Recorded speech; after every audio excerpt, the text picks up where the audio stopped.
हम कहीं भी जाते हैं, चाहे कहीं भी जाएं, तो नई नई जगह पर जब जाते तो विचार करते हैं कि केवल वहीं पर ना रहें, बल्कि यहाँ पर घूमने के लिए कौन कौन से अच्छे स्थान हैं वहाँ भी जाएं। तो लक्ष्मण जी जब पहुँचे और विचार कर रहे हैं लक्ष्मण जी कि मिथिला घूम करके आते हैं, भ्रमण करके आते हैं, परंतु संकोचवश कह नहीं पा रहे।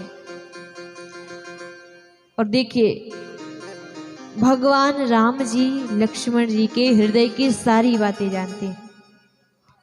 तो जब सारी बातें जानते हैं तो यहाँ पर राम जी कहते हैं, गुरु जी लक्ष्मण भैया की एक इच्छा है, और वो इच्छा है कि ये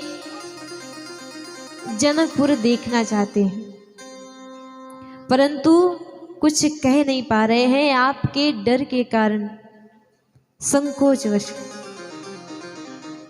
और केवल इतना ही नहीं, ये भी संकोच कर रहे हैं कि भैया क्या कहेंगे, कहीं भैया ना मना कर दें। तो राम जी स्वयं ही कहते हैं गुरु जी से,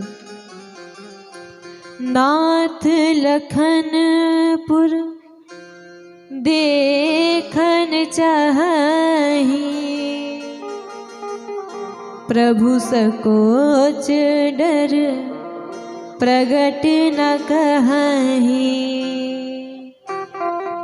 जो राउर आयसु में पावो, नगर दिखाई तुरत ले आवो।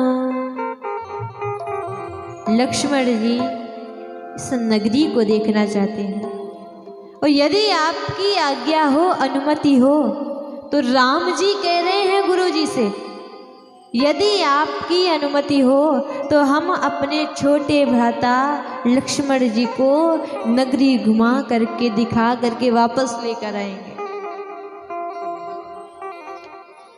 विश्वामित्र जी कहते हैं, राम एक बात बताओ, क्या आज के पहले तुम कभी पहले मिथिला आए हो, जनकपुर आए हो? तो हाथ जोड़ करके प्रभु राम जी कहते हैं, गुरु जी हम तो कभी नहीं आए, आपके साथ पहली बार आए। तो विश्वामित्र जी कहते हैं कि जब पहली बार आए हो तो तुम कैसे घुमा पाओगे मिथिला? न जाने कितने मार्ग होंगे, और उन मार्गों में कहीं तुम भी भटक गए, फिर क्या होगा? और राम जी तो इसलिए कह रहे थे क्योंकि राम जी जानते हैं लक्ष्मण जी थोड़े गरम दिमाग के हैं, किसी ने भी कुछ भी कह दिया तो ऐसा ना हो कि अकेले जाएंगे तो झगड़ा करके चले आए। इसीलिए राम जी सरल स्वभाव के हैं, तो कहते कि मैं घुमा करके लेकर आऊंगा। तो गुरुजी ने जब कहा कि राम तुम भी नहीं जानते हो और लक्ष्मण जी भी नहीं जानते, तो कैसे तुम भ्रमण करोगे? तो छोटे छोटे बच्चे आ जाते हैं, हाथ पकड़ते हैं भगवान का और भगवान से कहते हैं आप चिंता मत कीजिए, हमें सारे मार्ग पता हैं और हम बहुत अच्छे से आपको घुमाएंगे नगरी।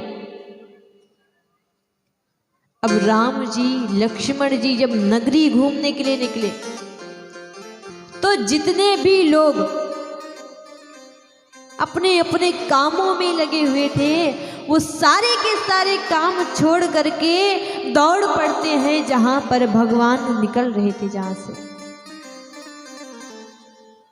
मानो ऐसे दौड़े जैसे कोई गरीब धन लूटने के लिए दौड़ता हो, ऐसे दौड़े। अच्छा पुरुष लोग तो दौड़ करके दर्शन कर सकते हैं बाहर से, लेकिन जो स्त्रियां थी, जो युवतियां थी, तो वो कैसे दर्शन करें? अगर घर से बाहर निकलती हैं तो सासू मैया द्वार पर है।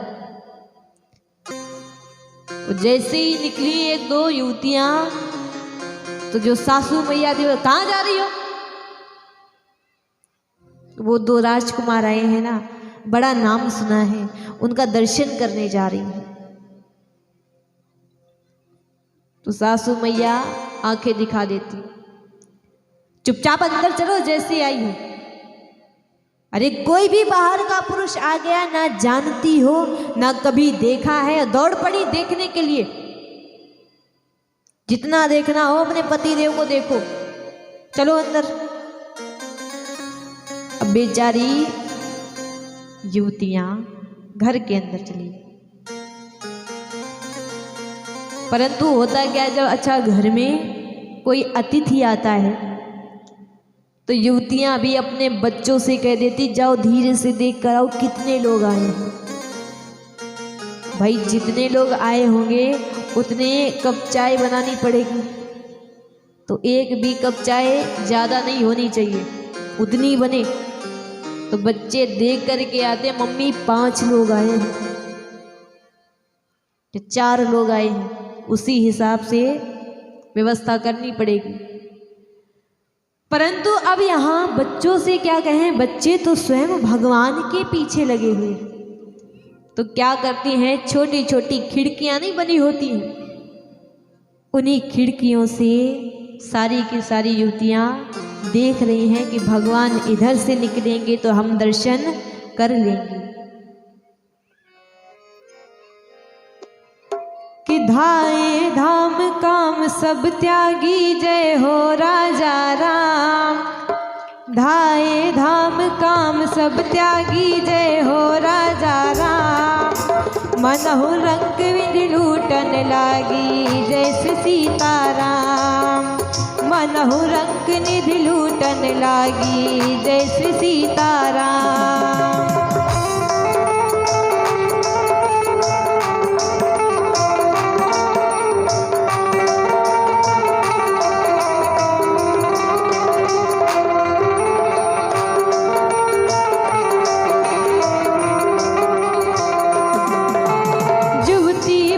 झरोखन लागी, जय हो राजा राम। जुवती भवन झरोखन लागी, जय हो राजा राम। निरखहि राम रूप अनुरागी, जय श्री सीताराम। निरखहि राम रूप अनुरागी, जय श्री सीताराम। निरखहि राम रूप अनुरागी, जय श्री सीताराम। सभी लोग दौड़े दौड़े आए, कामों को छोड़ करके आए। युवतियां दरवाजे से छिप करके देख रही हैं, कोई खिड़कियों से झांक रही हैं। अच्छा सभी लोग दौड़े, काम छोड़ करके नहीं दौड़े, काम अपने आप छूट गया। जहां काम तहां राम नहीं, जहां राम नहीं काम। जहां काम होगा वहां राम जी कभी नहीं आएंगे। राम जी वहीं आएंगे जहां पर काम नहीं होगा। और आप सभी लोग कथा में आए हो, तो आप पर भगवान की विशेष कृपा है, क्योंकि सभी लोग कथा में नहीं आ पाते। जैसे एक छोटा सा